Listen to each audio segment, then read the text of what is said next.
ialah yang disebut dalam surat Alhamdulillahi Rabbil. Alhamdu itu adalah Rasulullah. Jadi ketika orang baca Alhamdu, pujian, siapakah yang paling pantas memuji Allah? Siapakah yang pujiannya langsung tembus kepada Allah? Maka alif lam di Alhamdu itu disebut alif lam kamaliyah, kamalul hamdi. Kamalul hamdi lillah, hanya milik Allah. Kalau kita memuji Allah, masih ada mau, pengen dapat tenang, pengen hati lapang, pengen rezeki lancar, pengen jodoh datang, ya. Tapi sang Alhamdu memuji Allah bukanlah karena pengen sesuatu, dia hanya mengatakan pujian karena Allah layak dipuji. Itulah pujian sebagaimana engkau layak dipuji. Dalam hadis Imam Tirmizi dikatakan, Nabi berkalam, anta kama asnaita ala nafsik. Ya Allah, hanya engkaulah yang berhak dipuji sebagaimana engkau memuji dirimu sendiri, bukan sebagaimana kami memuji engkau. Inilah yang disebut fana fil hamdi. Dan tidak mungkin fana fil hamdi kalau tidak fana fi Muhammadi. Tidak mungkin orang fana fi Muhammadi jika tidak fana fi syaikhi. Maka fana'lah dalam gurumu. Gurumu akan datang kepada Rasulmu. Rasulmu akan datang kepada Rabbmu, Allah subhanahu wa ta'ala. Maka wajib bagi seorang salik, bukan sunat. Sunat itu dalam fikih, berselawat kepada Rasulullah. Kullama dzukirasmu, setiap disebut namanya. Kurang adab apalagi Nabi ngomong begini, kurang keras apalagi Nabi mengatakan al-bakhil, orang bakhil itu yang disebut namaku dia tidak berselawat kepadaku. Salawat itu bukan hanya mengatakan sallallahu ala Muhammad. Salawat itu hati ini terkoneksi, terhubung kepada ruh Nabi Muhammad sallallahu alaihi wasallam. Kalau ada lagi orang yang lebih baik atau lebih buruk kali daripada bakhil, ya bakhil itulah. Namun orang-orang thariqat beruntung dari dulu diajarkan banyak cara sholawat. Sering kirim Fatihah buat Nabi, itu sholawat juga kan, bangun koneksi. Allahumma sholli, ya Allah hubungkan, itu arti aslinya. Ya Allah hubungkan ruhku dengan ruhnya, kolbuku dengan kolbunya, sirku dengan sirnya, fuadku dengan fuadnya, lubku dengan lubnya, nafsku dengan nafsnya, jasadku dengan jasadnya. Maka nggak ada lagi mau kemana pergi, di situ ada nur Muhammad sallallahu alaihi wasallam. Mari kita sampaikan salawat kepada Nabi. Assalatu wassalamu alaika ya sayyidi ya Rasulullah. Ya Allah, sampaikan salam kami, rindu kami kepada Rasulullah sallallahu alaihi wasallam, yang juga sangat kita cintai, mursyid-mursyid kita, guru-guru kita semua, Syekh Al-Kamil Mukammil Ahmad Tajul Arifin, dan sanad-sanadnya sampai kepada Al-Mujaddid Syekh Ahmad Khatib Sambas. Bulan lalu saya habis ziarah kepada ayah bunda beliau, Syekh Abdul Ghaffar.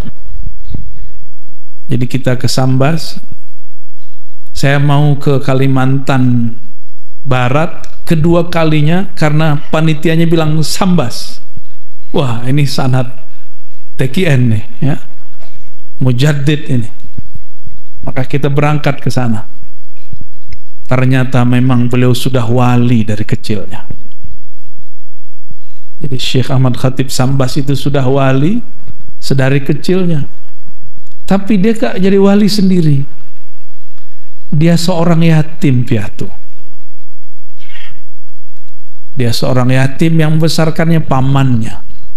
Berkah doa pamannya itulah dia disertakan dalam usul kepada Allah Subhanahu wa taala sebelum dia dewasa. Mang wali itu kalau Allah mau ada yang kecil, ada yang dewasa, ada yang badung dulu, ada yang mantan wali. Ngeri. Mantan wali itu mengerikan. Ada yang di sidang wali, dia tetap wali. Itu mending. Kayak Sayyidina Al-Hallaj, itu wali yang disidang oleh wali, tapi dia nggak pernah dipecat karena yang terjadi pada dirinya hak. Kalau kita kan hak sampai nggak tahan mengudut ya. Nggak apa-apa ya. Semoga keluarga dalam pengersa Umi diberkahi oleh Allah dan ruhaniyah Abah Zazen. Mata'allahu fi tilkal awalim wa rafa'a darajatah wa raqahu ila a'lal iliyyin ma'a asy-syuhada wal 'arifin. Amin ya rabbal alamin. Begitu juga sahabat saya, saudara saya Kiai Haji, saya manggilnya Ajengan aja lah ya, lebih enak. Ajengan Aang gitu. Agak bandel dikit soalnya bahasanya, agak seneng nyebutnya. Ya, kalau ada kiai begajulan, ini kiai apa nih? Ke motoran. Orang motoran nyampe nggak jelas, ini motoran pada tawasulan. Alhamdulillah ya, ada juga model begini. Kan ada lagi yang motoran tapi bidah-bidahin kita ya nggak? Tahu lah orangnya. Biker apa? Oh berarti ajengan Naam biker bid'ah. Oh wajib. Yang antum makruh. Muka-muka makruh. Waktu di Kalimantan Tengah, saya diizinkan Allah ziarah juga kepada orang-orang yang hidup, ada habaib. Ternyata habaibnya orang-orang Pulau Jawa ya, masih hidup.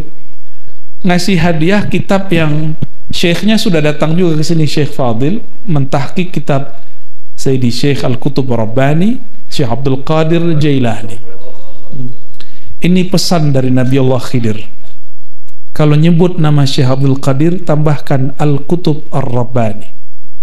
Kalau enggak yang datang bisa jadi korinnya, atau syaitannya, atau jin yang menyerupainya.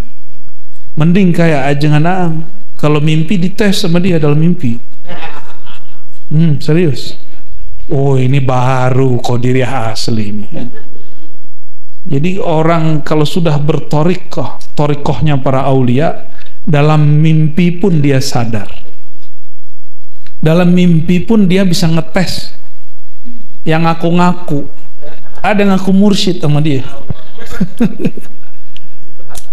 Iya, boleh dites. Kan di alam itu setara semua kita. Boleh kita ngetes ya. Gak penting orang gelar mursyid di sini. Kalau bullshit di sana, ya. Mending jadi salik biasa, tapi nama harum di langit sana. Ya. Mau? Masa nggak mau? Aneh aja yang sono, antum nggak usah. Saya tertarik baca bagian pertama dari Maqamul Ma'rifah saja. Ini untuk membuka. Apa kata beliau? Ma'rifatur Rahman a'la maratibir rijal wa asma ma lahu salikun raqa. Ini sudah cukup. Mengenal Allah Ar-Rahman a'la maratibir rijal, itulah makom tertinggi para rijalullah. Rijal-rijal Allah boleh juga disebut kekasih-kekasih Allah, orang-orangnya Allah. Kenapa nggak disebut nisaullah? Karena rijal bukan lagi berarti maskulin, laki-laki. Rijal di situ artinya pejuang-pejuang Allah. Karena yang diwajibkan berjuang, berjihad di jalan Allah itu rijal. Perempuan yang menghangatkan dapur di rumah, doa-doanya sama dengan jihad. Maka jadi perempuan jangan sedih. Yang sedih jadi kita nih. Ada sahabat Hanzalah, baru malam pertama ada perintah berjihad.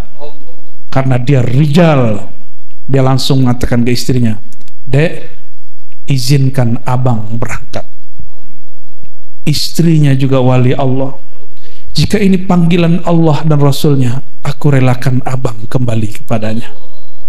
Kembalilah Hanzalah, belum sempat mandi wajib. Maka ia dimandikan oleh Sayyidina Jibril. Itulah satu-satunya orang yang dimandikan langsung oleh Sayyidina Jibril. Semoga kita nanti dimandikan oleh beliau. Maka jadilah rijal, jadilah pejuang-pejuang Allah. Dan pejuang-pejuang Allah ini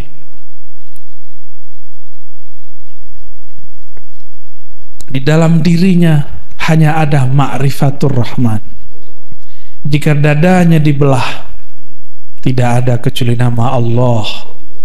Allah, Allah, gak ada lagi.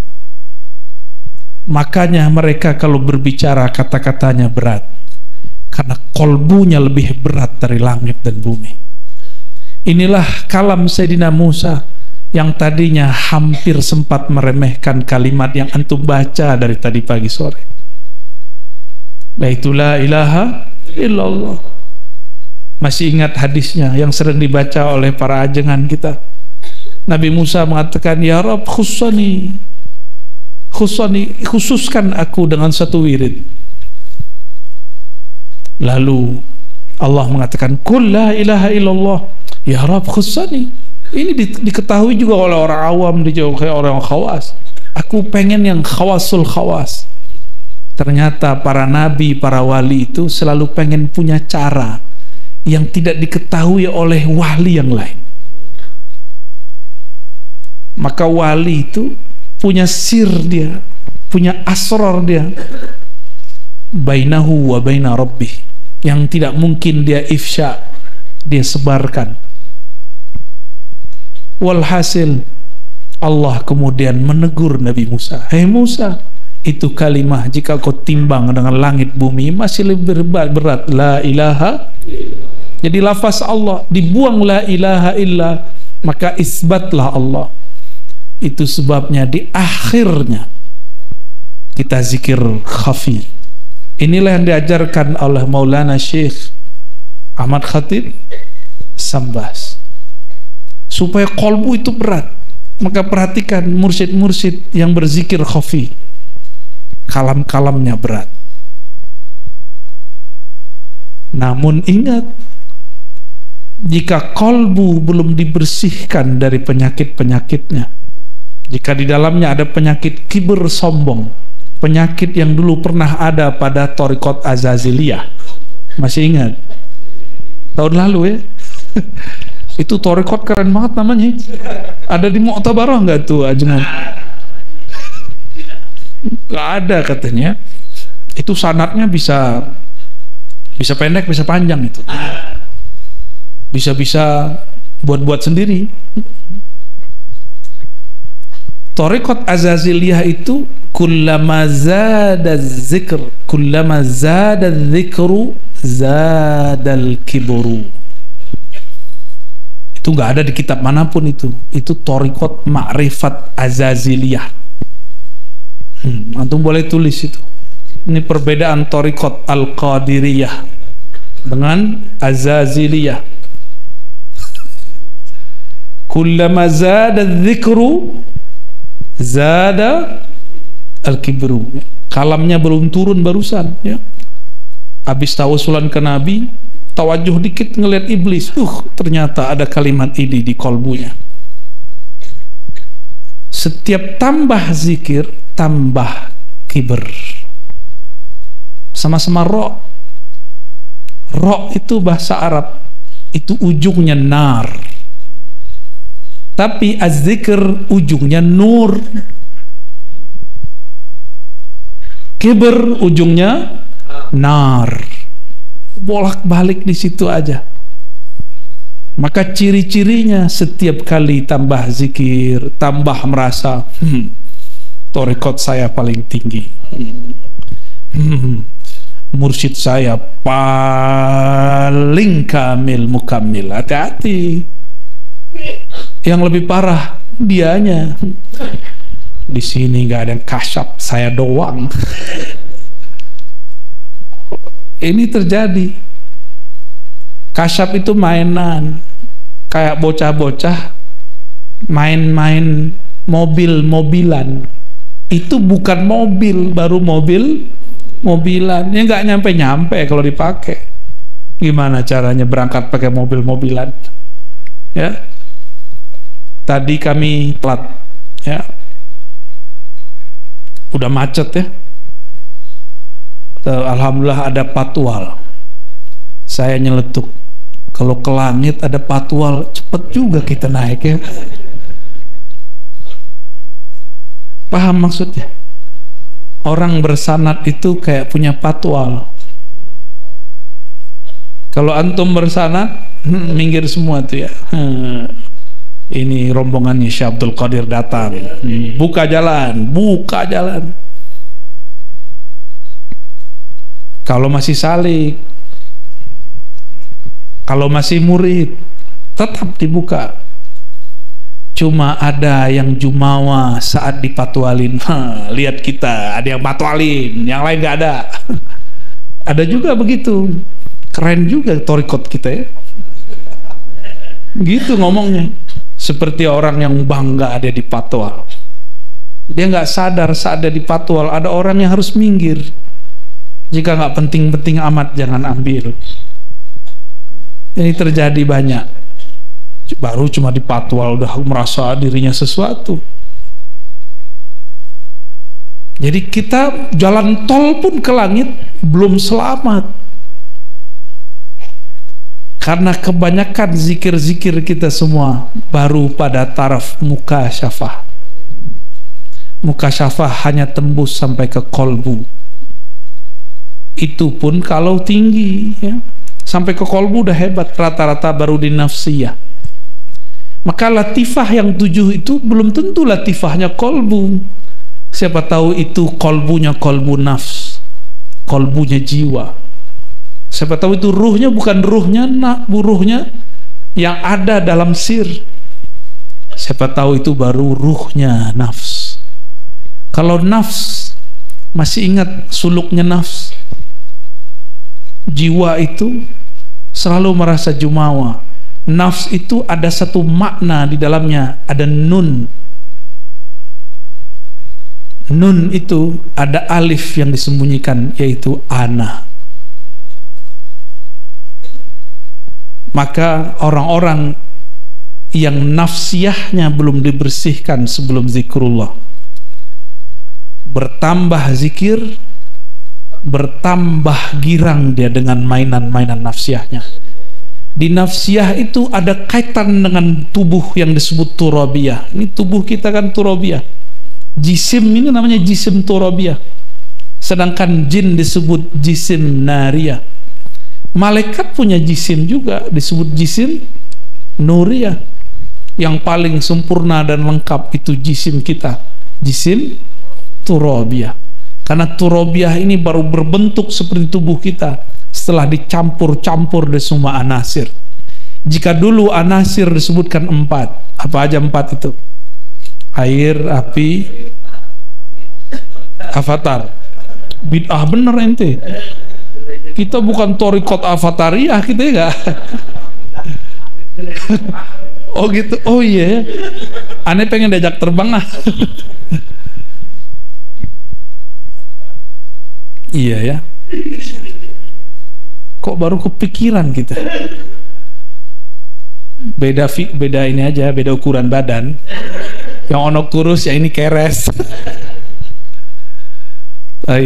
Jadi anasirnya apa aja?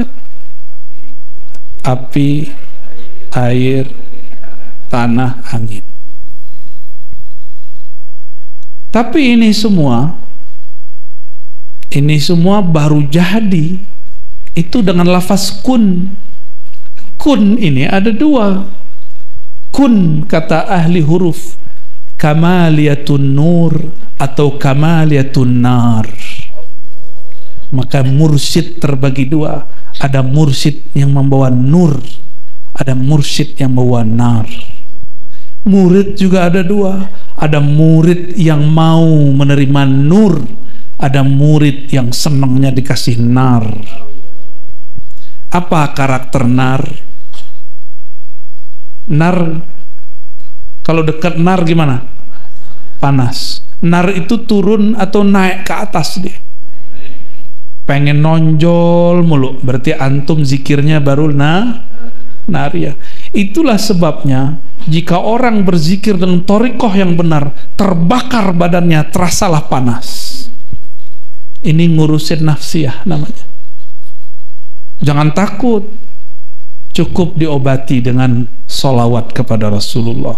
Jadi kalau kita panas badan, zikir, pegang dadanya, baca assalatu wassalamu alaika ya sayyidi ya aba ruhi, boleh begitu ya. Salam atas engkau wahai sayyidi, wahai ayahanda ruhku. Ada orang mau debat saya udah malas debat ya, udah malas debat. Itu masa lalu lah ya. Tahun lalu maksudnya. Tahun lalu masih debat sama bulan lalu. Makanya paling gak seneng kalau orang minta judul i'tiqad ahlus sunnah wal jamaah, sunnah bid'ah. Itu paling gak seneng. Tapi gimana lagi? Karena kalau sudah begitu, nariahnya keluar. Ya, pengen bakar orang mulu dengan kalam-kalam yang pedis ya. Dalil-dalil yang ya begitulah, tahu sendiri. Ternyata kita nggak pernah membuat orang dapat hidayah dengan dalil. Orang hanya dapat hidayah dengan madlul. Madlul siapa? Allah. Kalau dalil belum, masih hijab. Ayat sekian, nomor sekian, itu dalil. Banyak orang terkecoh. Iblis untuk menggoda Sayyidina Adam itu pakai dalil. Dalil terkuat, bahkan dia pakai madlul. Bayangin coba. Kata iblis, wallahi ya Adam. Tuh, antum hati-hati kalau datang ada makhluk ke dalam zikir kita. Jangan percaya dulu, lapor dulu ke mursyid. Jangan dimakan-makan sendiri. Ini alam yang sangat berbahaya. Medan zikrullah.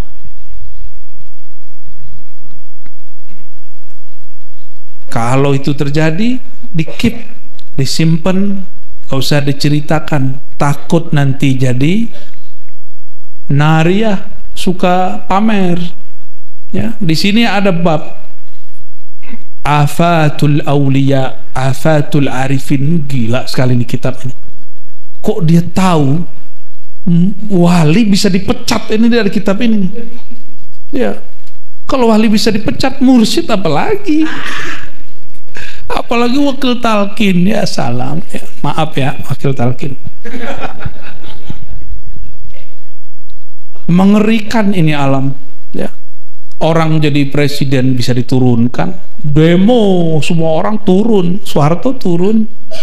Yang demo cuma mahasiswa, tapi yang main di belakangnya kan bukan mahasiswa.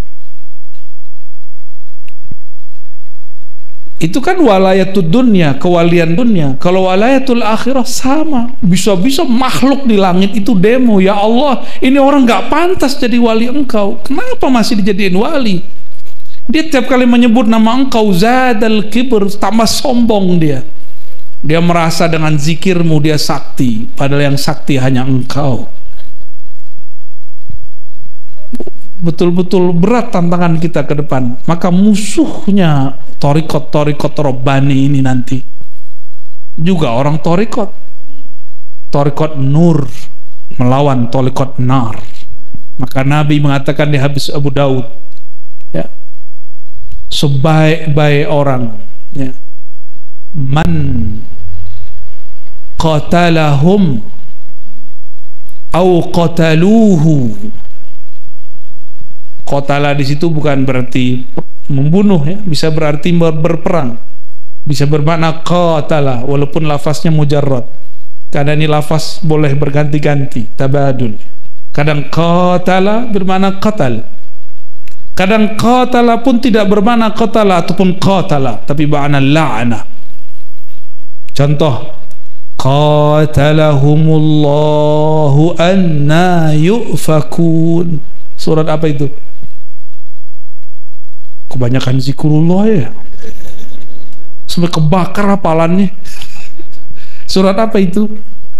Surat Quran, bukan surat setan pasti. Itu adanya di surat apa, bro? Aneh ganti deh, nggak pakai salik deh. Kali pakai bro akhi berubah. Kalau pakai akhi berubah nanti aja. Akhi itu surat apa, akhi? Ukhti. Qatalahumullahu anna yufakun. Itu di surat apa itu? Hah? Suratnya lebih serem lagi, judulnya Al-Munafiqun. Antum surat Munafikunnya doang hafal ya? Bolehlah. Qatala bukan bermakna berperang.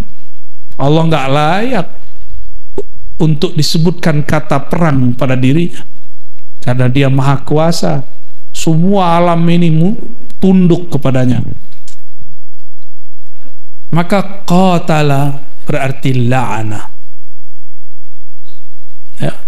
Begitu juga kata qatala mujarrad bisa bermakna la'ana. Sebaik-baik kaum yang qatalahum, yang menyerang mereka, yang melawan mereka, au qataluhu, atau diserang, dilaknat mereka, ya. Udah disesatkan orang belum? Udah belum? Antum gak sah jadi wali kalau belum disesatkan orang. Minimal jadi salik dulu lah, ya. Udah disebut gila belum? Belum. Disebutnya apa? Kok kamu teriak-teriak gitu aja ya? Apa tuh? Tuhanmu tuli, begituin ya? Kalau ada orang nanya begitu, jawabnya gimana? Yang tuli bukan Allah, yang tuli hati saya. Kita merendah saja depan Dia. Gak usah emosi, itu ujian kiber. Jadi ujian ini bukan ketika zikir terus rasa sombong datang, enggak. Allah kirim orang untuk ngetes, di kolbumu ada kiber atau di kolbumu ada Allah Al-Kabir. Ada orang nanya, kok Allah kan maha mendengar, maha melihat, maha dekat, ngapain kamu zikir keras-keras? Emang nggak bisa zikir diam-diam aja gitu? Ya, pengennya begitu kan? Jangan-jangan nih ada yang mantan nih yang bertanya begitu nih. Ada beberapa wajah sih ya, kita lihat. Ya, jidatnya berbicara begitu soalnya. Kebaca deh gitu ya. Jawabannya gimana? Itu tes emosi kita nih, kunnya nar atau kunnya nur. Jika ada orang yang lagi gelap hatinya, kita terangi atau kita bakar? Kan dia lagi gelap itu hatinya. Gelap itu bisa lihat sesuatu nggak? Maka tidak bisa melihat sesuatu, kita sebut jahilun. Orang yang jahil, tidak tahu jalan, buta dia jalannya. Kalau begini kita bimbing dia. Membimbing orang nggak mesti dengan mengajarinya, tapi bisa dengan merendahkan diri kita, bisa dengan melembutkan hati kita. Cukup katakan, wahai Tuan, wahai saudaraku. Kalau orang-orang di sinetron lama itu kemana? Kisana, sana. Wahai Tuan, yang tuli itu bukan Robku, bukan Robmu. Yang tuli itu aku. Ntar kan dia mikir-mikir, orang pakai kopiahan, pegang tasbih masih bilang dirinya tuli. Terus abdi Kumaha. Wah, lolos ya? Bahaya nih kalau lolos, gak balik-balik ntar deh.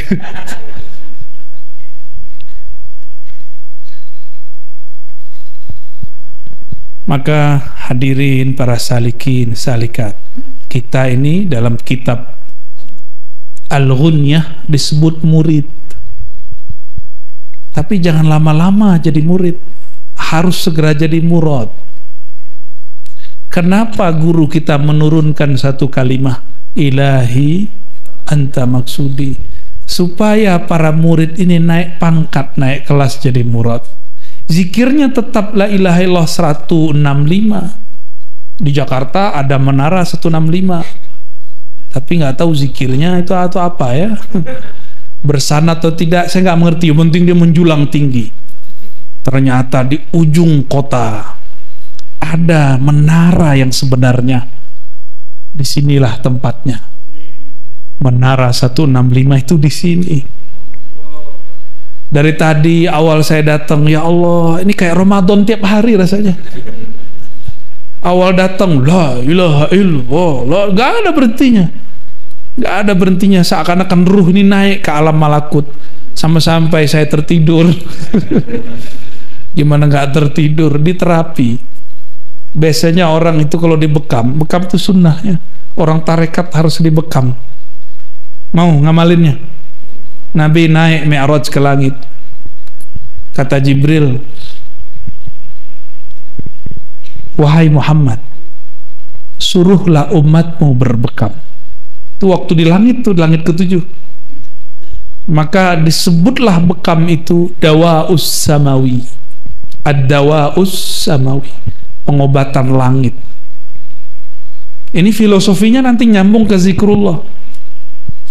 Orang supaya sehat harus siap dulu disayat, ditusuk. Itulah yang disebut riyadhah. Harus ada yang dibuang supaya duduknya bisa tahan lama. Ini kalau tadi nggak dibekam nih, saya tidur sampai sekarang nih. Ya, nggak kuat duduk di sini. Udah tepar ini dari kemarin ya. Sok-sok tepar. Padahal ada napas lainnya. Makanya Nabi SAW ketika punggungnya berat nggak minum obat, kepalanya berat, kalau antum berat karena utang ya. Nabi kalau berat kepalanya bekam, berat punggungnya bekam. Sunnah, coba diamalkan ya. Saya usutlah sejarahnya, maklum muncul nafsiyah dosennya. Wah, orang kampus. Masa ini dari langit? Bukannya ini dari Cina? Kita cek sejarahnya. Ternyata bekam itu bukan dari Cina, tapi dari India. Yang dari Cina itu yang pakai koplo, plok. Nah itu dari Cina itu. Ya, filosofinya semua nyambung dengan orang zikir.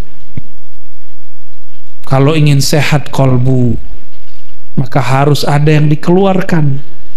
Itulah zakatnya harta, zakatnya jiwa, yang baru diajarkan kepada kita selama ini. Zakat harta, zakat jiwa. Benar? Zakat kolbu belum diajarin kan? Belum. Zakat kolub belum. Zakat sir belum. Fuad tadi telat ya. Ada zakat ruh, ada zakatnya semua itu. Karena zakat berarti meningkat. Supaya meningkat maka penghalangnya harus dibuang. Tadi ya jangan cerita sama saya.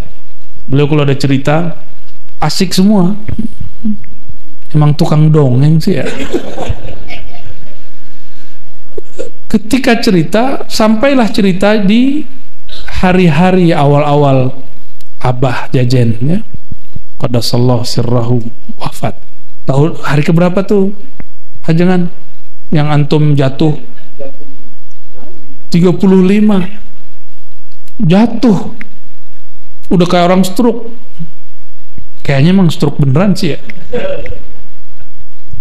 Tapi barokah orang zikrullah, kesadarannya walaupun jatuh tidak hilang. Tiba-tiba dapat apa tadi, gunting. ditancepin ke pembuluh darahnya, muncrat darah, baru bisa gerak. Emang begitu. Supaya harta itu ngalir sehat, bagi hartanya. Supaya la ilaha illallahnya tembus ke kolbu, maka kolbu ini harus siap korban.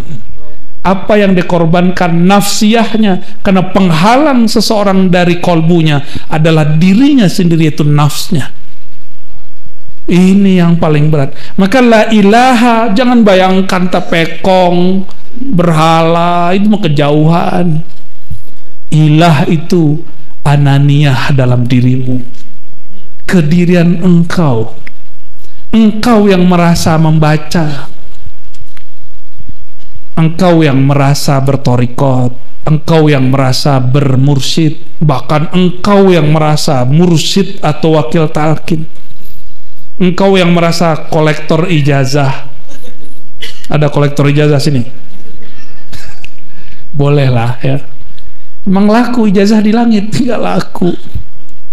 Kalau nggak masuk nama kita ke dalam kolbu Nabi, kita nggak terima di langit. Hatta Nabi Muhammad SAW, nama Muhammad kan banyak. Naik ke langit, ditanya oleh Khazinus Sama, man ma'ak? Jibril, di belakangmu siapa? Bersama kamu siapa? Itu Muhammad. Muhammad yang mana? Masih naik protokoler biasa. Karena masih bawa jasad. Nabi Muhammad pasti pakai jasad. Kata Sayyidina Jibril, qad bu'itha ilaih. Itu Muhammad yang dapat bi'tsah. Langsung merinding Khazinul Jannah. Dia kan sholawat kepada Rasulullah. Oh, ini yang saya tunggu-tunggu. Silakan lewat. Jalan masuk. Maka kalau kita belum punya nama ruh, wafat sudahlah guru kita, zikir tidak banyak, maka yang bisa mengangkat itu salawat kepada Sang Muhammad sallallahu alaihi wasallam. Maka thariqat salawat itu thariqat mustaqil. Kalau saya menyebutnya ini thariqat azaliyah, bukan azazil. Azazil pakai ain, ini thariqat azaliyah. Apa dalilnya? Innallaha wa malaikatahu yusalluna 'alan nabi. Itu aja dulu. Sesungguhnya Allah itu hadis atau qadim? Hadis atau qadim? Dicipta atau mencipta? Apa yang dimaksud qadim? Man la yasbiquhul adabu, yang tidak pernah tidak ada, yang ada sebelum kata ada, bahkan ada sebelum kata tiada, bahkan ada sebelum orang yang tahu istilah ada. Ribet kan? Emang ribet kalau belajar sifat 20. Maka lebih enak belajar la ilaha illallah. Itu lucu itu kitab ya. Kitab, saya kan pengajar kitab As-Sanusiyah itu, Dusuki. Capek-capek debat kolal Mu'tazilah, kolal Jabariyah, kolal kilakilu, kula kala, sampai udah jadi Dracula kita baca kitab. Di ujung kata mu'alif, semua yang saya jelaskan itu terkumpul cuma dalam 2 kalimat. Sedih saya baca kitab ini. Di prank. Oh, ntar marah nih Syekh Sanusi. Sorry Syekh Sanusi. Umat akhir zaman disebut ikhwan ya. Bolehlah ngomong begini ya. Apa kata beliau? Semua yang saya jelaskan itu terkumpul dalam kalimat 2 aja. La ilaha illallah Muhammadur Rasulullah. Tapi beliau pun tidak memberikan kaifiatnya. Begitu adabnya. Padahal Imam Sanusi ini imam wali Allah, pangkatnya sampai kepada kutub, tapi dia tidak beberkan karena dia tahu ini kitab bukan kitab tasawuf, ini kitab pondasinya tasawuf. Kaifiatnya nanti baca ya, ambil dari kolbunya para wali. Jadi sebenarnya metode mengambil jalan zikir dari pusar ke ubun-ubun itu itu harus diambil dari mursyid yang hidup. Kalau enggak, takutnya nanti seperti kawan saya. Dulu di kampung kami ada thariqat Samaniyah. Samaniyah ini gabungan Khalwatiyah dan Qadiriyah. Jadi Qadiri juga zikirnya sama seperti zikirnya Abah Anom, persis sama. Abah Anom itu kan bahasa Sunda. Kalau kami bahasakan ke bahasa Arab, Syekh As-Saghir ya, atau ya Syekh muda lah. Di kampung saya juga ada seorang syekh yang umurnya hampir sama, bahkan ada yang lebih tua, namanya Syekh Muda Abdul Qadim. Ada Syekh Muda Abdul Malik anaknya. Bergelar, jadi emang orang-orang muda yang dapat gelar syekh disematkan kata muda di depannya. Syekh muda. Dan mursyid kita itu kebanyakan jadi mursyid emang lagi muda. Saya punya guru dapat ijazah kemursidan, ada yang umur 20 tahun, sekarang umurnya 70 tahun lebih. Berarti sudah berapa tahun dia jadi mursyid? 50. Tapi kata dia, waktu saya ketemu marah-marah dia sama saya di sidang langsung. Ar-Razi, kenapa Abu ya? Gara-gara ente nih. Ada apa Bu ya? Kalau salah adab tolong ditegur. Gara-gara ente aneh belum tidur setengah bulan. Loh maksudnya apa? Gara-gara ente ngaji di alam YouTubiyah tentang keharusan, kepentingnya talqin zikir. Orang tiap malam minta talqin zikir sama beliau. Nggak tidur-tidur 15 hari. Jadi beliau walaupun dia jadi mursyid lebih dari 50 tahun, nggak pernah serepot itu. Beliau marah tapi sayang sama saya ya. Seneng, antara seneng sama apa tuh, nafsiyahnya bilang gua capek, tapi ruhnya girangnya bukan main. Inilah yang dia tunggu-tunggu dari zaman ke zaman, ketika orang-orang memburu talqin. Tapi di Sukabumi orangnya suka langit. Mereka cari talqin tanpa perlu mendengarkan YouTube saya. Di sini dulu dari mana-mana orang sudah datang untuk bertalqin, bener nggak? Tanpa perlu ada itu kan wali YouTube. Yang penting kan wali kutub. Kutu kupret.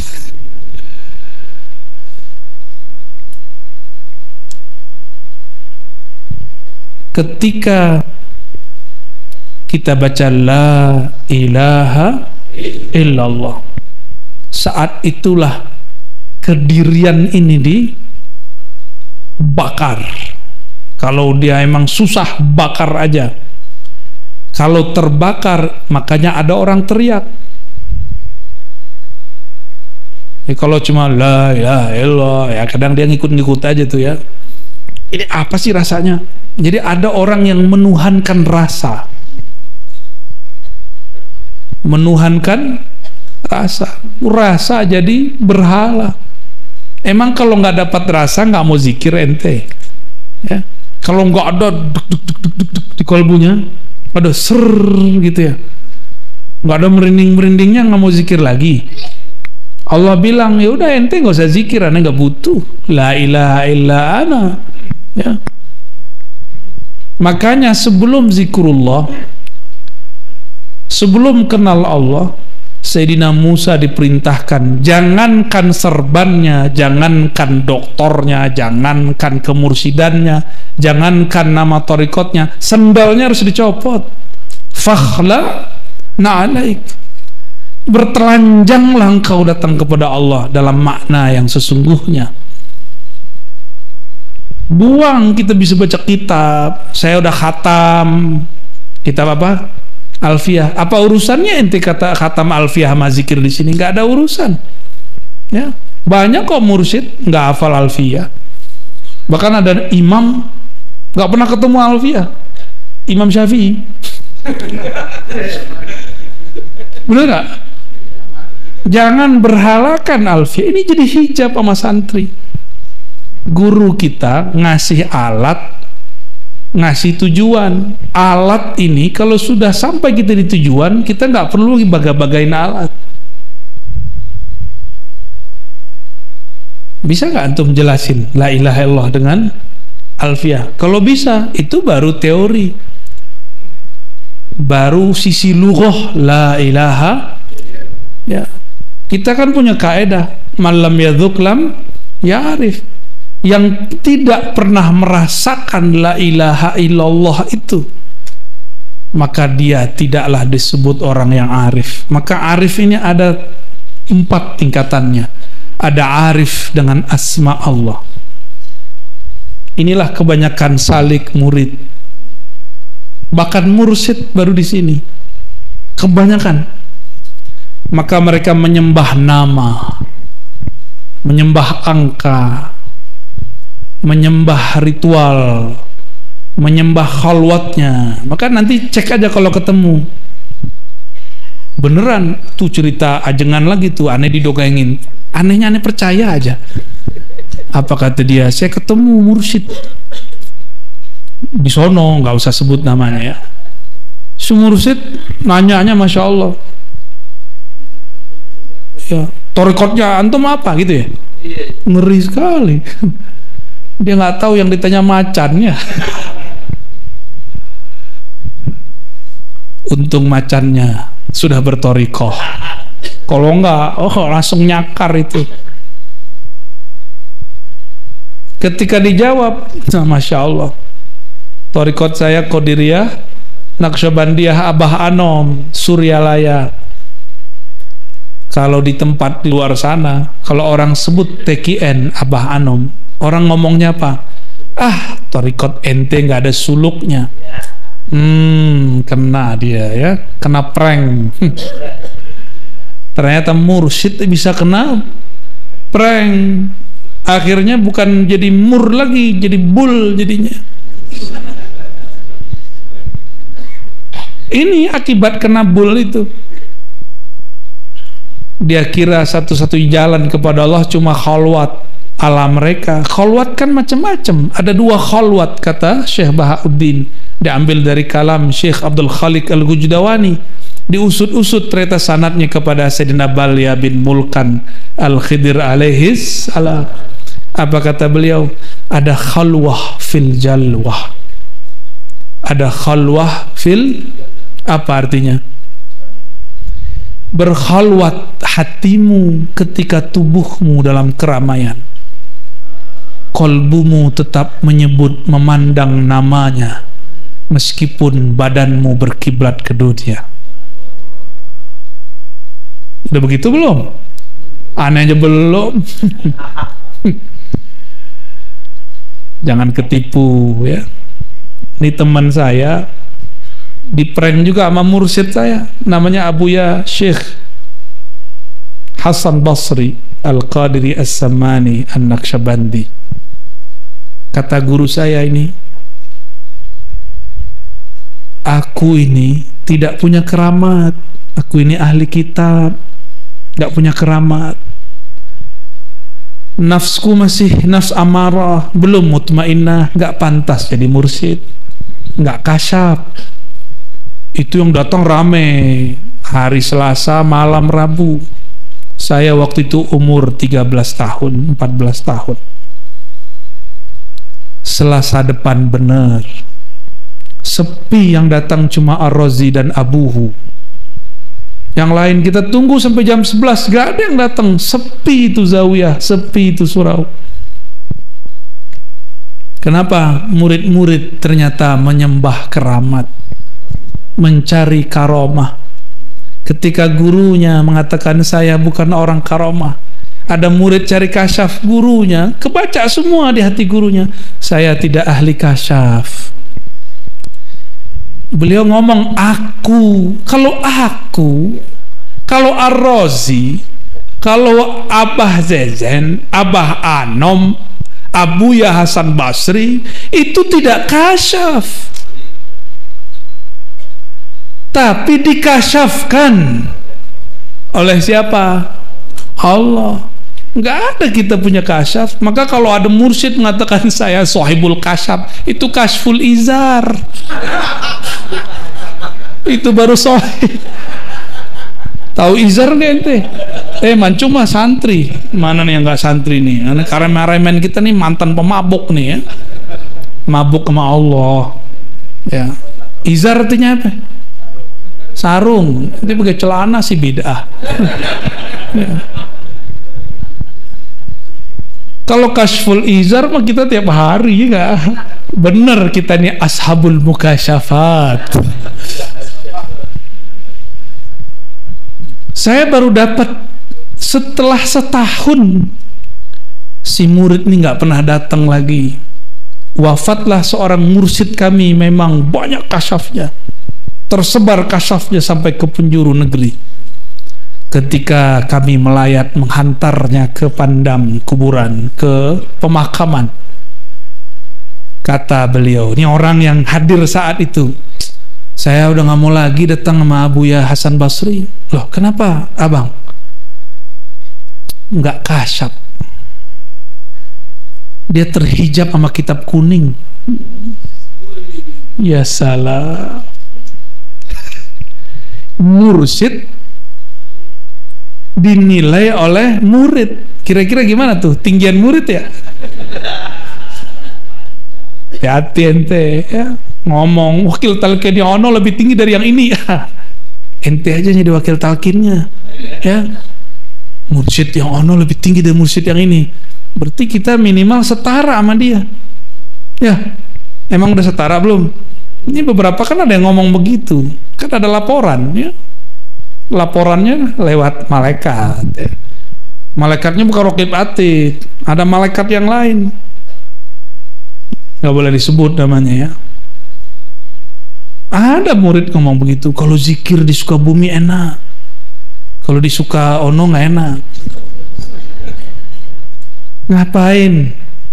Bumi ini subur. Kata Sayyidina Khalil Ibrahim, wahai Muhammad, surga itu subur tanahnya, tapi belum ada tumbuhannya. Maka tumbuhkanlah dengan subhanallah, alhamdulillah, la ilaha illallah, Allahu akbar. Kenapa di Sukabumi? Kampung apa nih namanya? Ajengan Nagrok. Kayak nama alam mana gitu ya. Kampung Nagrok. Ini kalau pakai bahasa Arab An-Nagronggi gitu ya. Tenggelam. Gorkun. Ketika suatu tanah subur,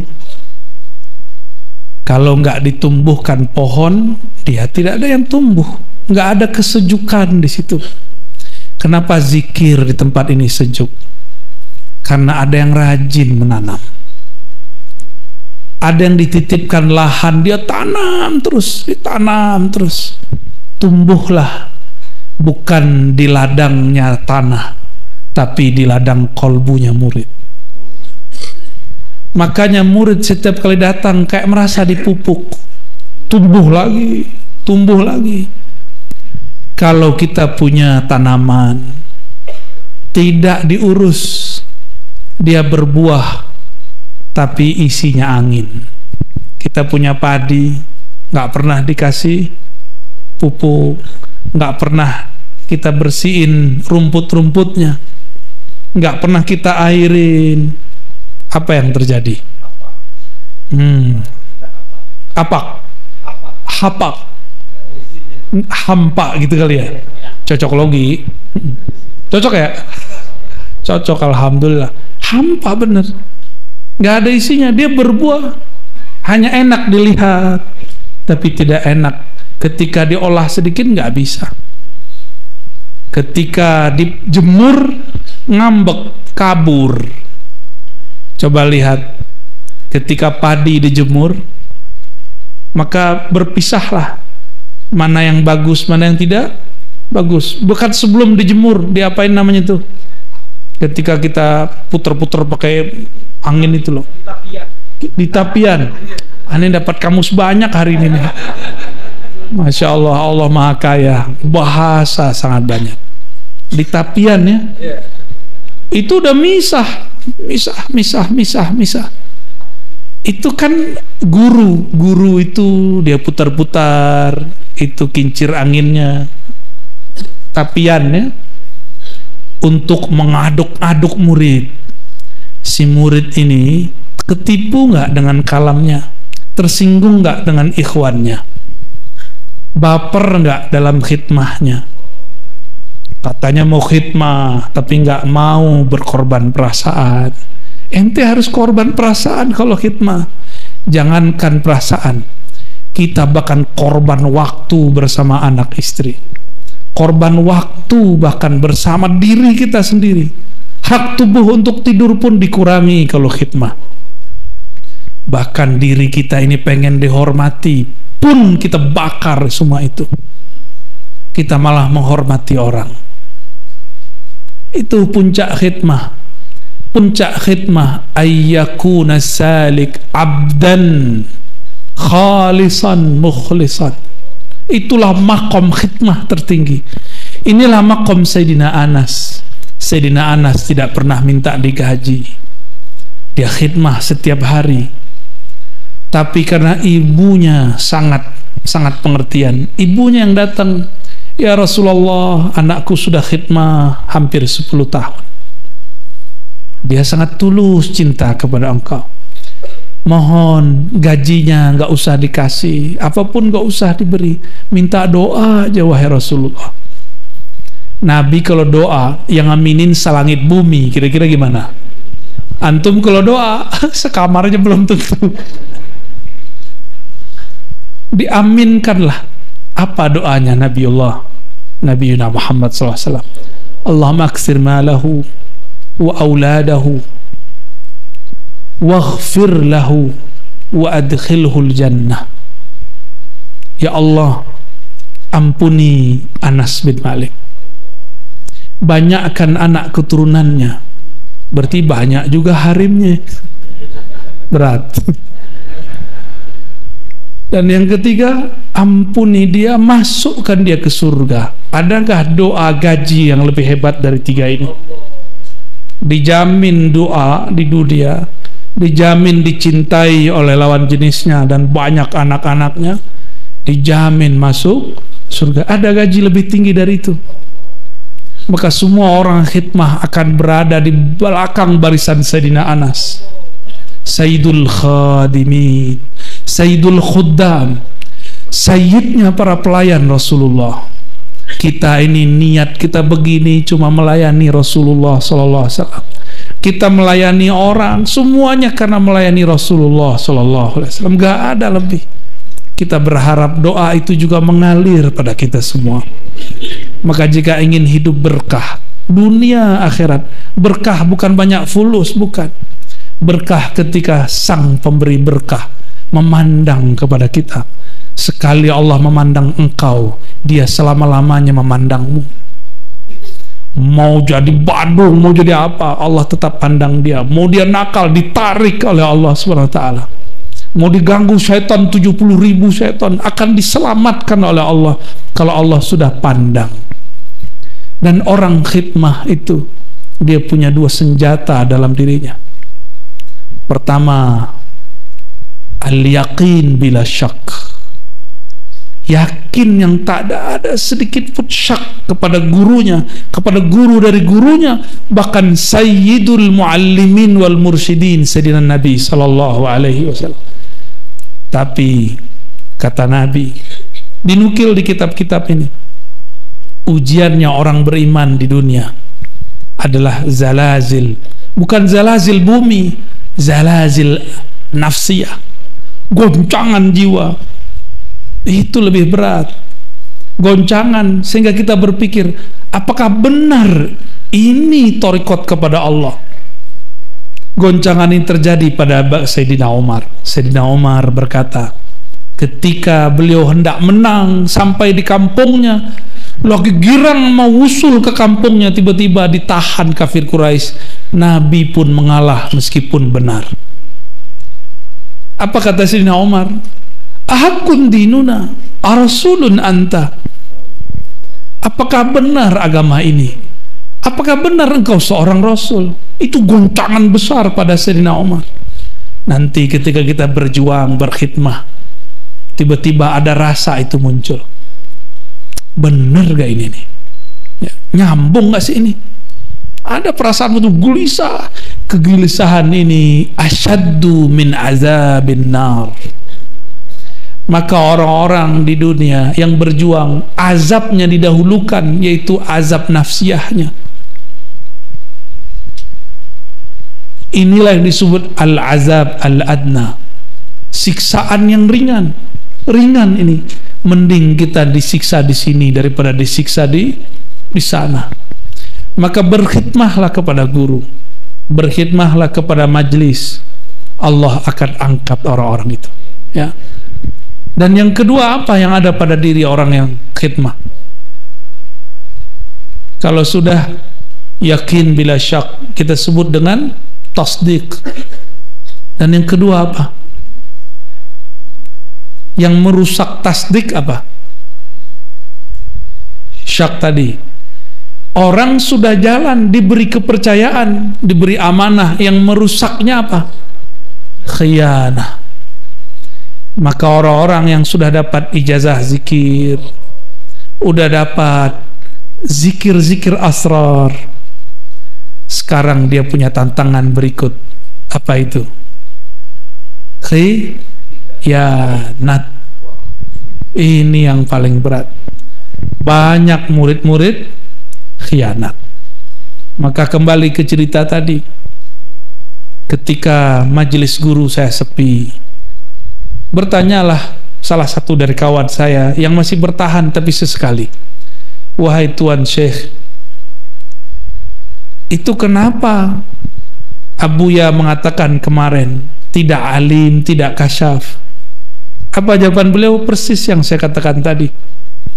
Kalau Buya Hasan Basri tidaklah kasyaf, tapi murid salah faham. Murid mengira yang kasyaf itu adalah guru. Itulah pemberhalaan terhadap guru. Ini juga nggak boleh. Maka kadang-kadang mohon maaf para wakil talqin, kita ini kadang jadi hijab untuk murid-murid.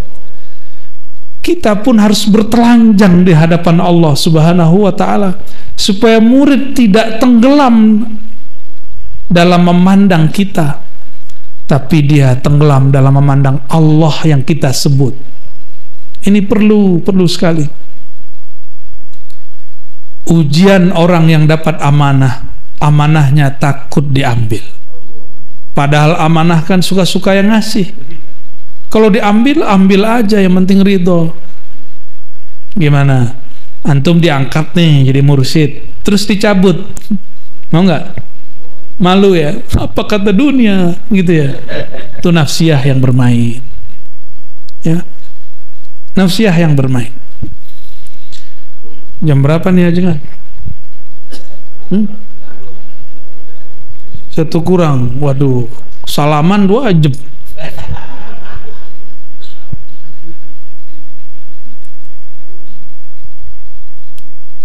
Ada satu yang bakal kita hidupkan nanti, selain kajian-kajian ma'rifatullah, sanad-sanad khirqah, sanad talqin, sanad khirqah. Semoga nanti ada waktu kalau saya datang, kita berikan sanad khirqah, ya. Khirqah itu antum sedia sendiri, bawa-bawa kain sendiri, ya. Ntar kita ambil, kita pasangkan, tabarruk dengan para masyaikh yang bersambung sanadnya kepada Nabi Muhammad SAW, dipakaikan. Makanya para mursyid itu dulu ada yang pakai tutup, ya, kepala, itu disebut khirqah, ya. Ini karena dipakai aja, kalau nggak bisa dipakai di kepala. Udah ada yang pakai serban, ada yang pakai kopiah, lalu ditutup lagi di atasnya, seperti Mbah Yai Asrori, ya. Abah Lutfi make ya, make. Dulu ada Abah Ahmad Sukanta, make juga di Banten. Itu pakai sanad. Jadi kita ini pakai begini ada sanadnya, ya. pakaian badan ini bersanad, tongkat aja bersanad, apalagi zikir bersanad, ya. Namun itu simbol supaya dapat berkah. Inti dari semua itu ada di ilmu ma'rifat, dan ilmu ma'rifat itu sudah diturunkan di kitab-kitab Sidi Syekh Abdul Qadir Al-Jilani, ya. Itulah kitab Sirrul Asrar, ya. Ada satu kitab lagi yang mungkin jarang dibaca, Al-Ghunyah, ya. Al-Ghunyah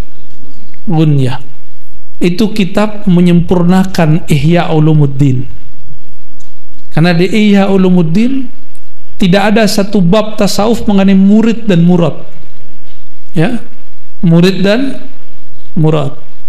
Murid itu yang masih menganggap dirinya lah yang menjemput hidayah. Kalau murad, dia memandang hidayah ini adalah tarikan dari Allah Al-Hadi, sang pemberi hidayah. Maka orang-orang yang murad mau zikir hambar, mau zikir enak, mau zikir bergetar, tidak bergetar, yang penting zikir, karena yang dizikirkan sudah bersama. Maka rasa itu nggak penting, yang penting bersama dengan sumbernya rasa. Hentikan menyembah rasa. Inilah makna la ilaha, tiadalah rasa kecuali bersama yang punya rasa. Rasa itu makhluk, bukan Allah Khalik. Maka jangan cari rasa. Ilahi anta maksudi, ya Allah, bukan rasa yang aku cari, bukan merinding-merinding yang aku dapatkan, meskipun itu satu kecanduan. Yang aku minta cuma Engkau sang pencipta rasa. Kalau udah sama pencipta rasa, kita bisa request rasa. Serius, merinding-merinding, panas-panas, sejuk-sejuk, melayang-melayang, kan kekasih Allah. Kalau belum kekasih nggak bisa request. Ya, udah jadi kekasih belum? Belum, makanya masih pusing mikirin fulus. Ya. Taiba abdud dinar, pasti pusing capek orang yang menyembah dinar dirham, apalagi zikir 165 70 ribu supaya hutangnya terbayar. Tuh Tuhan ente utang namanya. Coba luruskan, biar dari murid menjadi murad. Jadi tujuan kita bukan mau jadi mursyid, tapi menjadi murad. Itulah yang habis rasanya dalam sumber rasa, habis semua yang dia tuju, kecuali hanya Allah yang al-maksud, yang berhak dituju. Allah ini pecemburu nggak? Ibu-ibu cemburu nggak, Bu? Hampir mirip. Maka sifat cemburu itu nggak diturunkan banyak-banyak ke laki-laki. Kalau laki cemburu jadi ghadab, main tonjok aja, ya kan? Ini belakang saya ahlinya. Tinggal bawa geng motornya beres. Kalau ibu-ibu kan lain, dipendem buat siasat, ya kan? Layangan putus namanya. Masa ya, saya nggak benci film atau apa sih ya, nonton silahkan. Tapi seorang muslimah bukan itu panduannya. Bukan itu pandian seorang muslimah, apalagi santri. Sinetron kita sinetronnya Nabi Sallallahu Alaihi Wasallam. Itulah makna laqad kana lakum fi Rasulillahi uswah. Uswah itu sinetron yang layak ditiru, dinikmati. Indah loh sinetron istri-istrinya Nabi. Gimana, Bu? Nonton aja, nggak apa-apa, saya nggak mengharamkan seni kok, silakan. Cuma nonton yang di dalam ini lebih enak. Makanya orang-orang ahli zikir nih, kalaupun nonton yang imajinasinya melalang kemana-mana, bukan imajinasi bumi, itu baru imajinasi bumi itu. Beda ya tontonan kita sama mereka ya. Kalau antum sukanya apa? Tembak-tembak, gitu, atau kungfu, Abah Anom aja senang film kungfu loh. Karena membangkitkan imajinasi. Tapi imajinasi kita beda dengan makhluk halus di samping kita ya.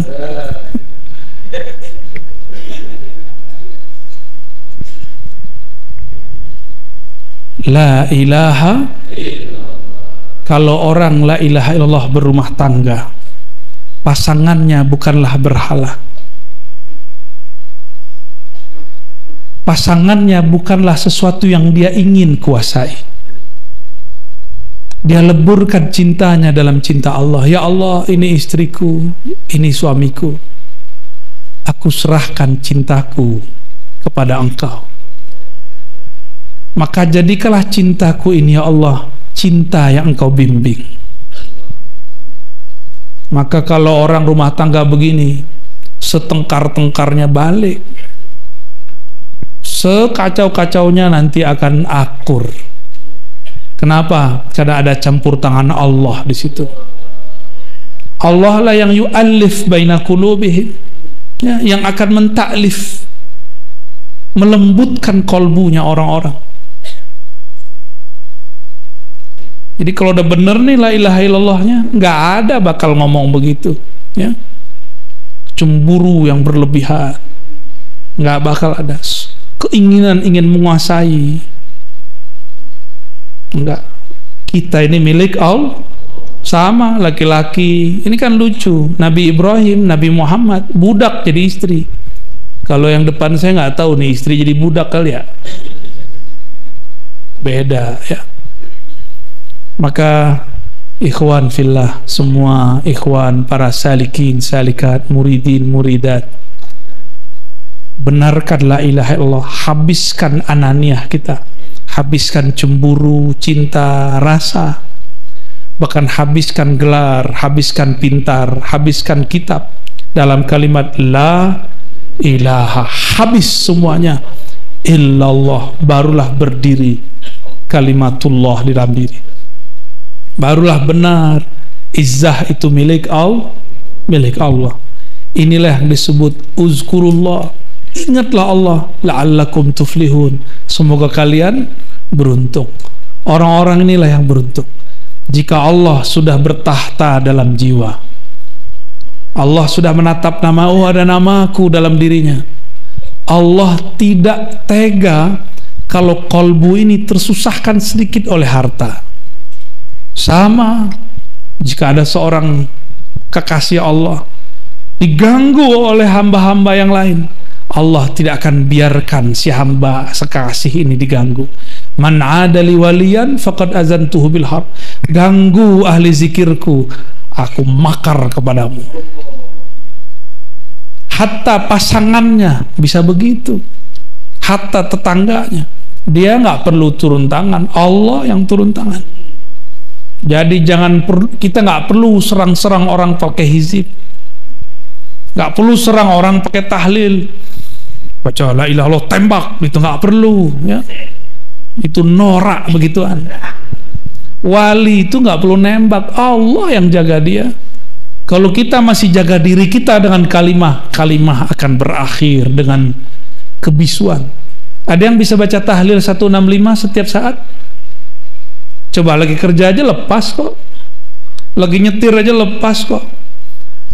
Maka bergantung ta'alluq dengan asma, kalimah dan lafaz, itu adamul wusul, nggak nyampe-nyampe.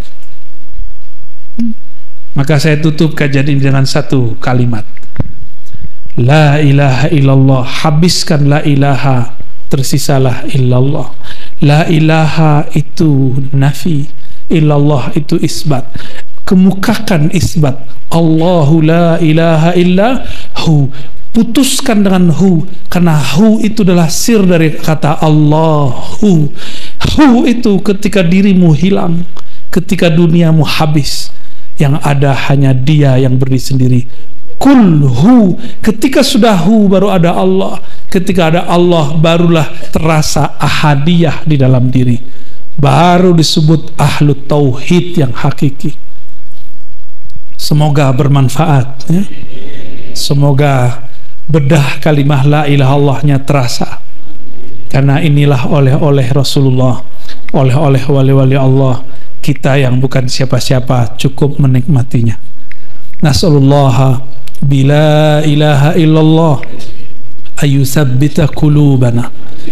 Kita meminta dengan keagungan la ilaha illallah untuk menetapkan jiwa kita. Ya Allah, kalbu kami kosong, kalbu kami hampa, jiwa kami rusak, pikiran kami kotor, nafsu kami besar, nafsu kami tidak terkendali.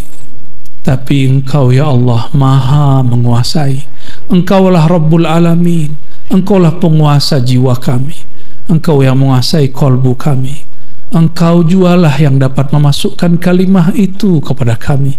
Fa'inna ya mu'in, fa'inna ya mu'in, fa'inna ya mu'in ala dzikrika. Maka bantulah kami wahai yang maha membantu. Tolonglah kami wahai yang maha menolong. Bukakanlah bagi kami wahai yang maha membuka. Mudahkanlah bagi kami wahai yang maha memudahkan. Ringankan kalimah yang lebih berat dari langit dan bumi ini masuk ke dalam kalbu kami, sehingga lisan ini yang susah membacanya menjadi ringan membacanya. Kalbu ini yang kosong dipenuhi hanya nama Engkau. Ya Allah, izinkan nama kami lebur dengan namamu.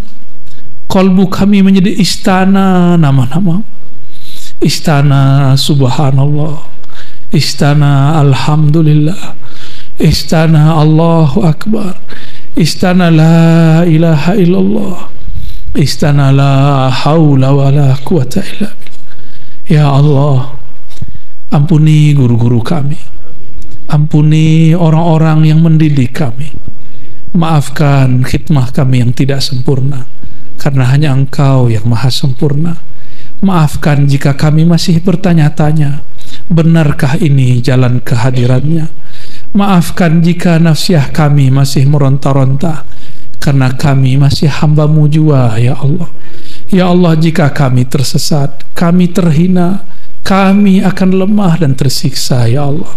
Kami tetap hamba-Mu, ya Allah. Jika kami Engkau panggil, Engkau angkat, kami pun naik hanya dengan keagungan-Mu, ya Allah. Ya Allah, yang nama Engkau dibaca oleh semua makhluk, yang nama Engkau dibaca oleh semua wali-wali-Mu, yang nama Engkau masuk ke dalam kalbu para arifi, yang nama Engkau terukir di kalbu para pecinta. Ukirkanlah ya Allah kalimah nama Engkau al-ismul azam, ismul zat Allah di dalam kalbu kami. Pegang dadanya, baca ya Allah yang lembut, ya Allah, dihentakkan, tegur dia, kagetkan dia, kalau perlu tampar dia, bangunkan, baca wahai kalbuku nama Allah. Ya Allah,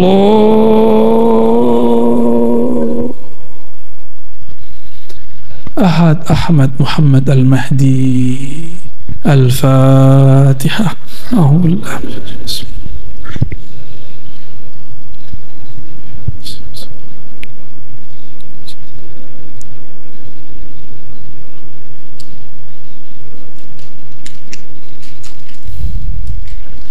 وصلى الله على سيدنا محمد وعلى آله والمهدي خليفته وسلم والحمد لله رب العالمين. دستور يا سيدنا يا رسول الله، دستور يا سادتنا الأولياء، دستور يا سيدنا سيدنا